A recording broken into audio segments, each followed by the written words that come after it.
Durante su visita a Cataluña y Euskadi, el Dalai Lama ha subrayado la necesidad de respetar las distintas culturas y los factores diferenciales de los pueblos, pero siempre proclamando su rechazo a la violencia con un mensaje radicalmente pacifista lanzado esta vez desde un escenario político convulsionado por el terrorismo. Desde el punto de vista budista, teóricamente hablando, y bajo ciertas circunstancias, con motivos piadosos, algunas acciones violentas pueden justificarse.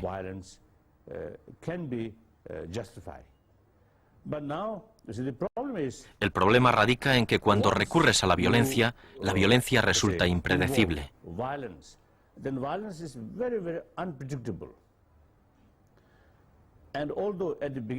En principio, la motivación puede ser sincera y tener objetivos justificados, pero por su propio método, la violencia acarrea destrucción y tiene consecuencias.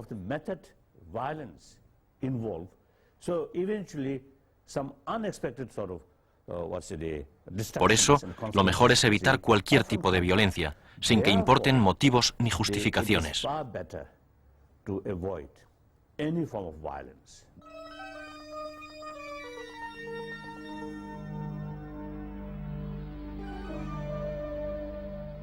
Esta ancestral filosofía pacifista ni siquiera ha sido alterada por la opresión que sufre el propio Tíbet desde 1950, cuando fue invadido por las tropas chinas que le impusieron un tratado de sumisión.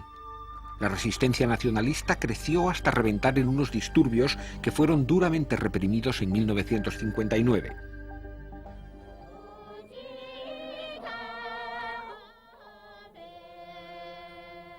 Entonces el Dalai Lama, que encabezaba un régimen teocrático, tuvo que emprender el camino del exilio junto a miles de sus súbditos.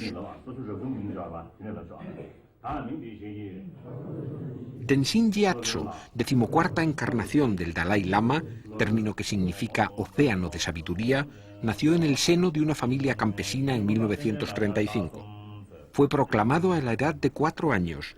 A los 15 vio su país invadido, a los 19 tuvo que negociar con Mao y derrotado marchó al exilio con solo 23 años. Desde entonces ha mantenido viva la llama del nacionalismo tibetano, madurando un proyecto democrático para su país durante sus 38 años de exilio en la India. Su insistencia en proscribir la violencia como método de lucha política le valió el Premio Nobel de la Paz en 1989.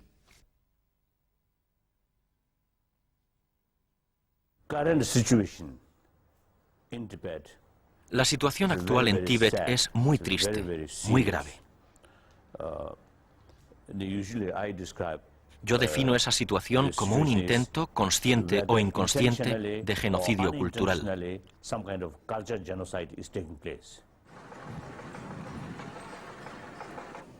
La bandera china preside el centro de Lhasa, capital de un antiguo estado transformado en región autónoma de China y despojado de 2/3 partes de su territorio histórico. Junto a la ocupación militar, Pekín mantiene una política de asentamiento con 8 millones de colonos chinos en un país de solo 6 millones de habitantes que se ven condenados a practicar la agricultura de subsistencia y el nomadismo.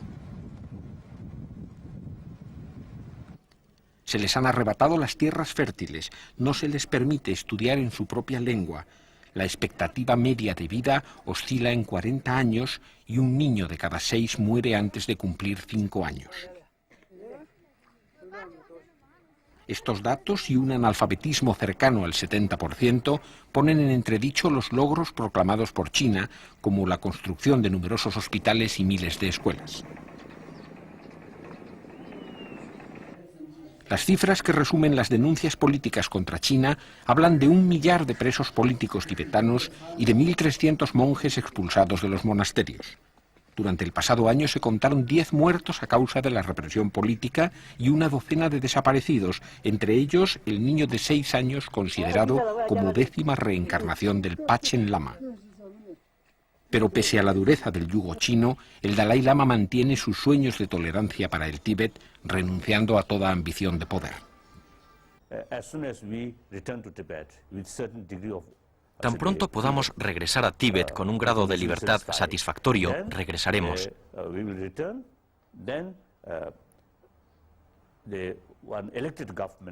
y el gobierno que resulte elegido le entregaré mi legítima autoridad.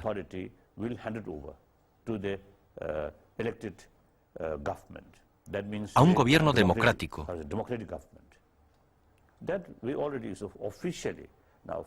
Todo ello ha sido decidido oficialmente.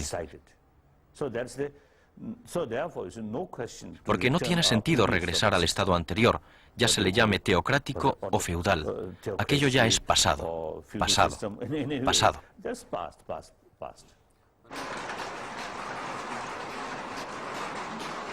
De aquel pasado pervive la ancestral espiritualidad tibetana como afirmación de su propia identidad nacional frente al dominio extranjero. Un dominio que puso fin a los privilegios de las 600 familias que controlaban feudalmente al país, pero que causó también la devastación de una cultura con más de 2 milenios de existencia.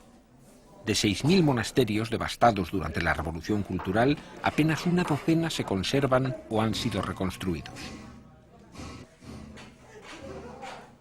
La permisividad religiosa mostrada por las autoridades chinas en los últimos años ha facilitado el resurgir de las señas de identidad místicas que constituyen el principal acervo tibetano. Los viejos templos han vuelto a albergar peregrinos y los rituales budistas se han convertido en un factor de resistencia cultural. Todo ello acentúa el rechazo de China a negociar con el Dalai Lama. A pesar de las dificultades actuales, tengo grandes esperanzas de que lleguemos a encontrar una solución razonable.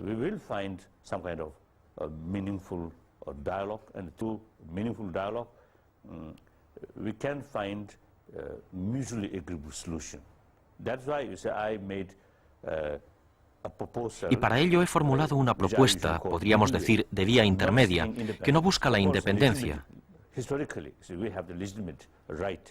Aunque poseamos derechos históricos legítimos para exigirla y emocionalmente la mayoría del pueblo tibetano quiera la independencia, mi planteamiento consiste en obtener una genuina autonomía política.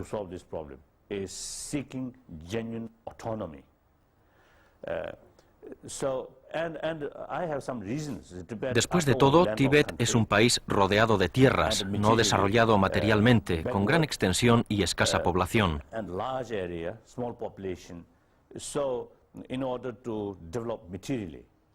Y para desarrollarnos materialmente con rapidez, tal vez sea beneficioso unirnos a una gran nación. Por eso planteo esta vía.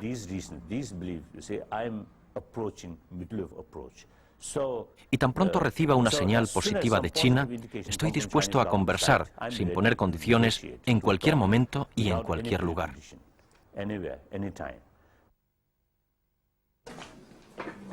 Entretanto, los lugares históricos donde estuvieron los centros de poder del viejo Tíbet independiente permanecen reducidos a museos. Pero cada día miles de tibetanos acuden a venerar las estancias donde vivió y gobernó el Dalai Lama. La policía secreta china no les impide arrodillarse ni depositar dádivas, pero no tolera la mínima concentración de gentes ni que se tomen fotografías. Los agentes chinos se colocaban ante nuestra cámara e incluso llegaron a ponernos la tapa sobre el objetivo. De la popularidad del Dalai Lama da fe el que una fotografía suya nos sirviera de salvoconducto para conjurar las lógicas suspicacias ante unos visitantes que pretendían cruzar todas las puertas cerradas al turismo. Tenzin Gyatso sabe que la veneración popular del Dalai Lama representa un obstáculo histórico para el entendimiento con China y se muestra dispuesto a reducir su autoridad al ámbito moral, incluso admite la discusión sobre el futuro de su figura como dirigente religioso. Otra cuestión es cómo escoger al sucesor del Dalai Lama, la institución.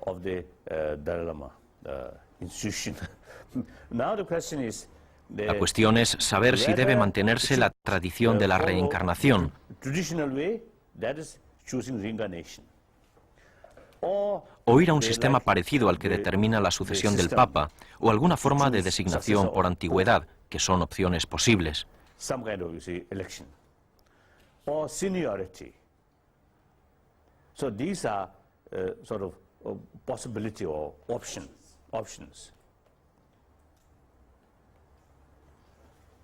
En el caso de que la mayoría del pueblo tibetano quiera mantener la institución, surgirá esa discusión. Pero si el pueblo no lo desea, el Dalai Lama cesará. Then institution will cease.